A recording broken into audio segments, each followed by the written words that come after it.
Chapter 4. The revelation had people more curious than concerned. The shadow was shrouded in secrecy. No one had ever met one of them in person. Those in the group who remained quiet sat with this new information and weren't sure what to do with it. The more vocal members bombarded the man who called himself Mr. Camouflage with questions. How long has this been going on? Who authorized it? My aunt was missing a few years back after she lost her job. Do you think they took her? Are we going to die? What's your real name? Among the noise, one question stood out among the rest and silenced the group. You mentioned we have been selected to be removed from general population. Where were they planning on taking us? Mr. Camouflage looked at all the faces in the group and bowed his head in shame. Look, he stammered, struggling to find the right words.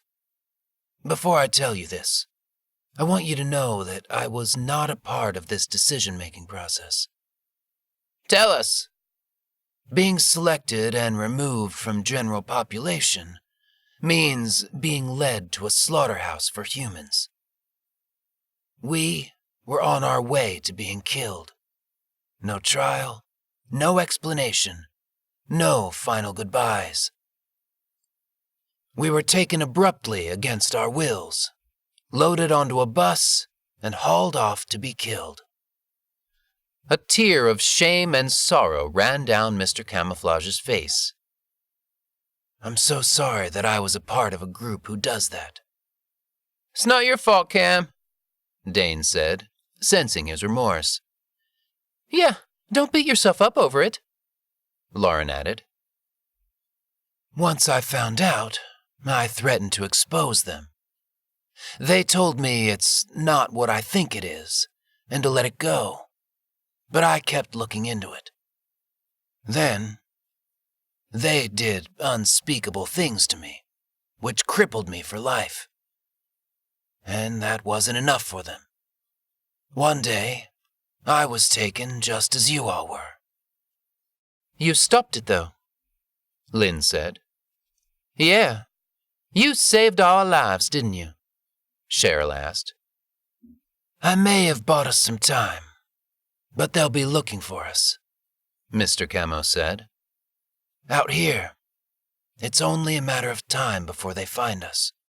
Or we succumb to the elements. Either way will be an unfortunate and unpleasant way to go. What do you mean, succumb to the elements? Someone asked. I'm no survival expert, but from my understanding, we can go 3 weeks without food, but only 3 days without water. There has to be plenty of food and water out here, Dane said optimistically. Then what? Lauren asked. We're just supposed to live out in the woods for the rest of our lives, with each other as one big happy family? The sad truth for us all is not that we've been deemed worthless and undesirable for society. It's that we no longer have a society to go back to, Mr. Camouflage pointed out. It's not like we can just follow the road we came down and find our way back to the city and pretend none of this happened. We don't have a home. We don't have a bed to sleep in. We no longer have jobs to go to. We're on the list. The second we pop up on the grid, well, you know the rest. So what do we do then? Lynn chimed in. We all have to make a very difficult decision. And as I see it, we have 3 options to choose from. Option A. We keep a low profile and avoid all major roadways until we eventually arrive back to the city, or any city for that matter. Once there, we can try to find some meaningful existence. As I mentioned before, this is highly improbable. They'll be looking for us. As soon as you fall back into old patterns, show up at your girlfriend's house, text a friend, log into any online account, I don't have to remind you that we live in a hyper-connected world. If we're on the grid, they'll come for us. Even if you remove your chip, facial recognition and behavioral biometric scans will identify you instantly. The only way to survive in this environment is by being housebound 24/7. We'd be prisoners. Precisely. Okay, what are the other options? Dane asked. Option B. We live in the woods for the rest of our lives, off the grid. Maybe we come across an abandoned city or community, or maybe we don't. Either way, we set up camp, hunt and forage, and hope they don't come looking for us. You'll give up the comforts you once knew, and eventually adjust to this new life. But remember, to the rest of the world, you're dead. That means you'll no longer be able to contact your friends and family, and you'll be living in perpetual fear, constantly looking over your shoulder, unsure whether each day will be your last. Also, this will not be a pleasant existence. You may go days or weeks without eating or bathing.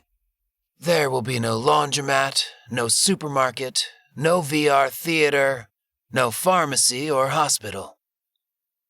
To quote the great Thomas Hobbes in The Leviathan, life like this will be nasty, brutish, and short. What's the third option?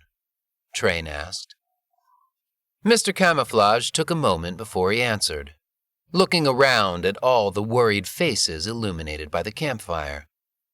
The 9 of us will have to work together, figure out a way to do an impossible task.